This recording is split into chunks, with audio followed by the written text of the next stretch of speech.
Naging vegetables ang Chinese bestseller dahil madalas itong ino-order sa mga Chinese restaurant at syempre sa mga 5-star hotel. At makikita rin ito sa mga pamilihan or like katulad ng Binondo, yan, or sa mga Hong Kong, sa mga street, marami po doon mga nakikitang mga ganyang pagkain. Kaya tinawag siyang bestseller. Hindi lang siya masarap, handy siya, madaling gawin, at syempre matagal ang kanyang shelf life. At syempre ang pinaka-the best dito is blockbuster siya. Kakaiba ang fried xiaolong bao dahil crispy yung ibabaw, and then pag binite mo siya, meron siyang soup sa loob. At syempre nagpapasarap dito ay yung kanyang special sauce.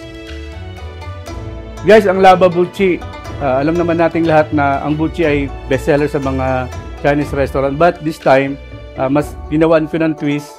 So pag bite mo ng buchi natin, so makikita mo yung tinatawag na laba because of the nakikita mo umaagos yung feeling niya. Ang sweet potato puff, isa yan sa mga trending sa Hong Kong.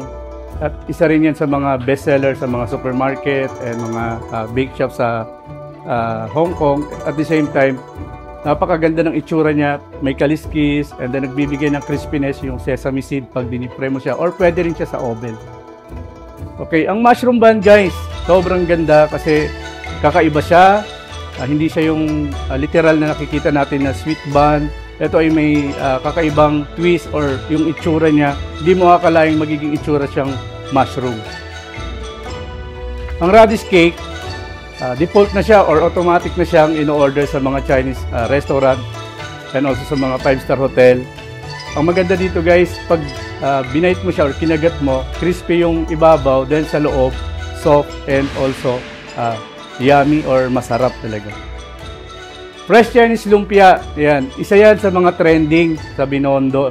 Yan po yung pinipilahan na kahit sobrang haba ng pila, talagang nagtitiis yung mga customer para matikman. So dito guys, matitikman ninyo yung twist naman ng ating Chinese lumpia.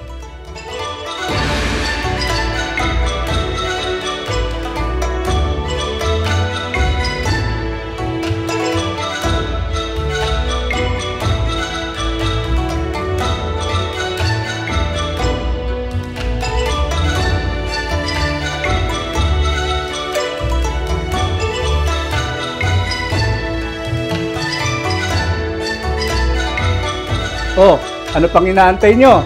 Tara na sa The Bailiwick Academy.